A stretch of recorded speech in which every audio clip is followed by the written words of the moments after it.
Just give me a second. All right, I think I'm live. Okay, let's see. All right, great.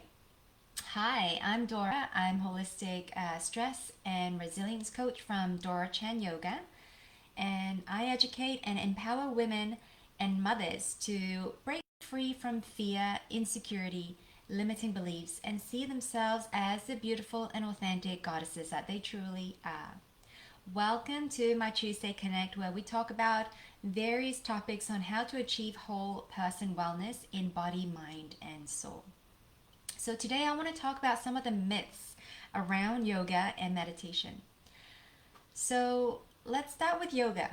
First of all, I think many people, when they hear the word yoga, they automatically think of the physical aspect or the physical postures or exercise, and often I hear so much people say, "Oh, I can't do yoga because I'm not flexible." So they think that there's a certain quality or physical ability for people to do yoga. Now, first of all, there's nothing wrong with the physical aspect of yoga, and in fact, research has shown that there are many benefits to a physical practice. And you don't need to be flexible to do yoga. And in fact, you don't need to be at a certain level of fitness to do yoga asanas, which is the movement in yoga. And in fact, yoga can be made accessible to anyone, no matter what your physical fitness or ability is. You just need to find the right class, the right teacher that understands your needs and help you to find the right asana practice and modifications for you. Now, and also, not being flexible is not an excuse to not try yoga out. In fact, people people gain flexibility doing yoga practices, but even that is not the goal. I don't think that you come in. Oh, perhaps that could be the goal. But in any case, whether you're flexible or not, you can still benefit from doing a yoga practice. Now, another myth when it comes to doing the physical postures in yoga is that you need to look a certain way in a certain pose. Now, let me tell you that we are all individuals. We have unique bodies, we have different bone structures, we have different, space and tension in our bodies. That's going to be different from everyone else. And it's possible for you to be perhaps more flexible in certain areas of the body, and so certain poses may come easier to you, and other poses you may have more rigidity and you find it harder to get into certain poses. So it's not even an overall I'm flexible and therefore I'm flexible in all of the poses. No, you're going to find challenges and ease with different poses, and it's going to be different between people. And so it's not about focusing on how you look in a particular pose. It's a yoga to me is about how you feel when you're in a particular pose. So I think of yoga asanas as a moving meditation. Thank you, Karina. Yes. Yes, yoga can give you so much more flexibility. And so, yeah, so, some people might come to yoga class to find more flexibility. Other people might come for strengthening. And, all in all, I love yoga because it's a whole body uh, and it encourages functional movement. So it's not trying to help you to look a certain way or do one particular thing really well, like lifting weights, but it's about how can we integrate movements of our bodies in such a way that we can find grace in our movements. And so, yeah, so I would encourage everyone, if you are doing yoga, focus on how you feel as you're moving, doing moving in your flow, instead of focusing on how the teacher looks or what, how the next person in class look. Wherever they're at and however they look is going to be very different for you, because if two people are doing exactly the same pose, they're gonna, very likely to experience very different sensations in the bodies because we're different, right? And so sometimes it's not so much about, oh, I need to look this way. Rather, what is your intention behind this particular pose, right? And so that is what I think that we miss out on, because when you are doing a physical yoga class, what you're really doing is having a dialogue with your body. But so many people focus outwardly about, how are people going to perceive me in this pose? Do I look silly, or do I look, maybe my pose is not perfect enough? Am I in perfect alignment? And do I look like the teacher? All of these things that they miss out on one of the most beautiful essence of the class. And that is, that dialogue you have with your body. And so having a physical practice is a beautiful way to connect mind and body. Now, having said all of this, yoga is so much more than just the physical practice. The physical practice is only one of 8 aspects of yoga. Yoga is actually a way of life. It teaches us to understand ourselves in the deepest way.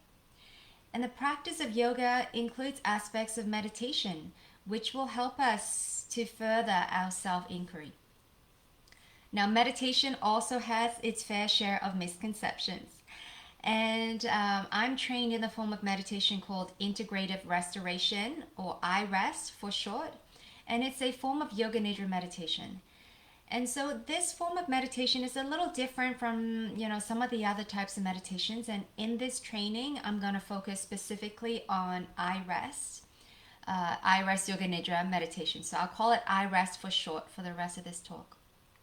So let's start busting some of the myths of meditation.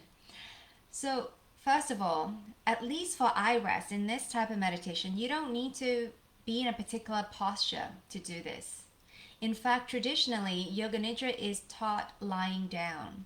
And so in this form of meditation, what we do is we're trying to explore the different layers of ourselves, but in a deeply relaxed state. And so we want to find a posture that you can be comfortable in. But having said this, we also encourage our students to try out different postures to see what feels good. You might do it lying down, you might do it seated, you might even do it standing or walking around. Because part of what we want in I-rest is for you to experience or have the capacity to be in a meditation no matter where you're at in life, so that you can start to integrate this into your life rather than feeling that you have to take yourself out of your daily life to do the meditation. And we'll talk a little bit more about that in just a moment. Now, another thing is that while most I-rest sessions are deeply relaxing, the goal of meditation is not to find peace or relaxation.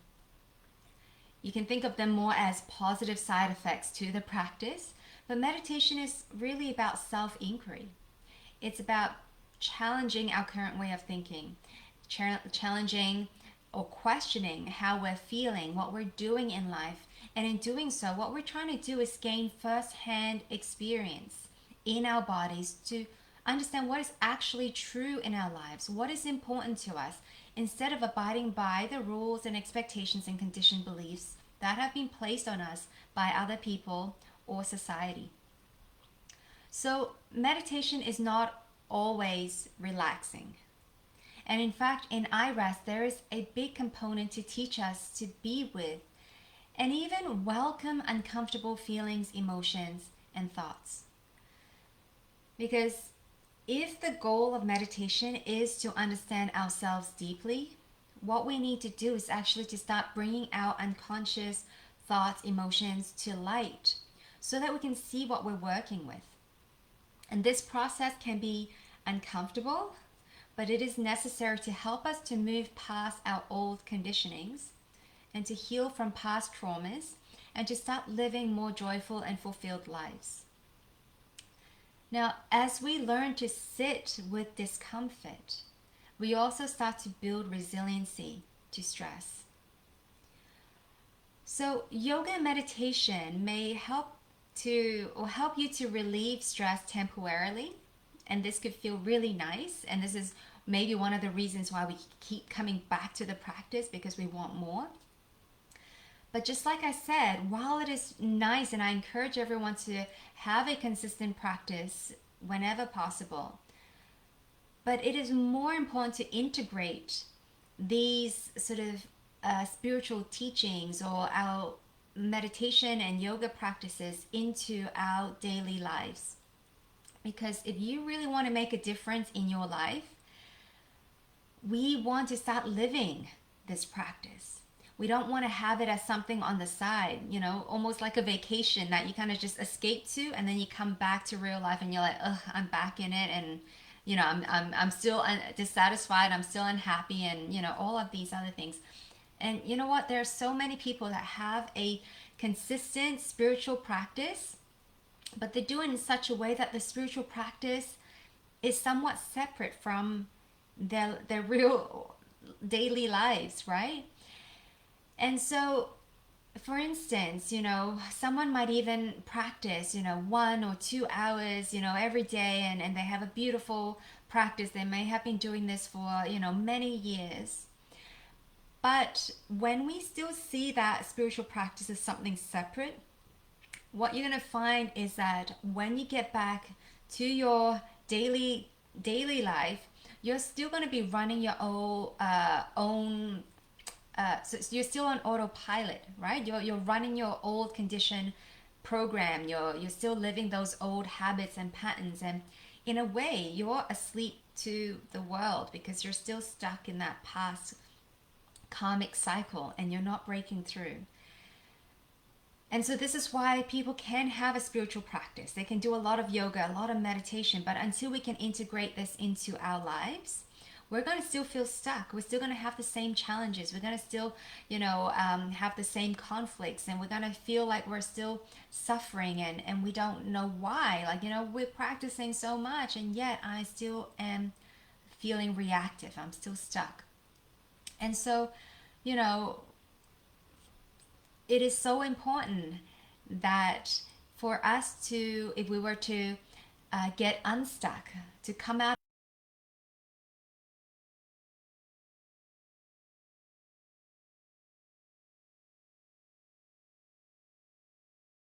long formal practices, if you can find consistency in doing that, that is very beautiful, and I highly recommend them if you can find the time. But it is a huge missed opportunity if we don't integrate our spiritual practice into our lives. So Karina is saying it takes a long time to integrate and believe. Yes and no. Okay, and it's all about how we do it, how we go about this, and how we can bring this practice in. And so, for one, we can start thinking of, for instance, meditation. Meditation is not just a way for you to escape from your stress or your problems. What if you can bring your meditation into that problem solving? What if meditation can help you, relieve you from whatever you perceive that you're suffering from? So it's not an escape, it could be a solution. Now, you know, if so intention is important, right? What you think that meditation is for. So this is what I'm saying. I'm just encouraging you to shift your mindset. If you're already doing meditation, great, but what if we think of it in a slightly different way? Because if your intention for meditation is to, I want to get away from my stress, I just want to relax, what you're doing is that you're running away, you're escaping. You're escaping from the discomfort. And when you do this, you will never actually find liberation from what you're running away from. So meditation is not just a tool for temporary relaxation, even though it's really good for that. And we can get comfortable in that, and we just want to find relaxation when we meditate. But it can, like I said, it can actually be used as a tool to help set you free from suffering for good. And it is possible to abide in peace and ease as your default way of being. And there is so much power in this simple practice, and it's a shame that we're not making the full use of it. Now, so I just want to touch on, a couple more things before I close here. And one is to, refer to what Karina was saying, that, yes, for some people it takes a long time to integrate and believe. But another misconception is that you need to sit, for hours on end to meditate. How can I? So it's not about integrating meditation in that way into your daily life, because you're like, how am I supposed to find time to do that? Hi, Darcel. Um, but what at least with IRES meditation, what we do is that we encourage mini practices throughout the day. So we're not asking you to sit for hours or, even minutes at a time. What if you can take 15 seconds or 30 seconds out of your day to do a mini practice? And the mini practice can be as simple as, I'm just going to check in with myself. How am I feeling in this moment? How is my breath? I'm not trying to do anything or fix anything or get anything out of this mini practice. I'm just going to notice what's here. I'm just going to feel. And so you can do that and take maybe 3 deep intentional breaths and just to be with yourself. And then you move on. You go back into your life. But then you're going to do this mini practice throughout the day. So, at the beginning, you might need reminders. So you might set, a timer on your watch to go off every hour or every couple of hours. And then just take 15, 30 seconds to just be. That could be your practice. And that is how you start integrating the practice into your day. Yeah, so Karina is saying she means about feeling, to feel awakened by what happens in your body and mind. It is liberating. Yeah, absolutely.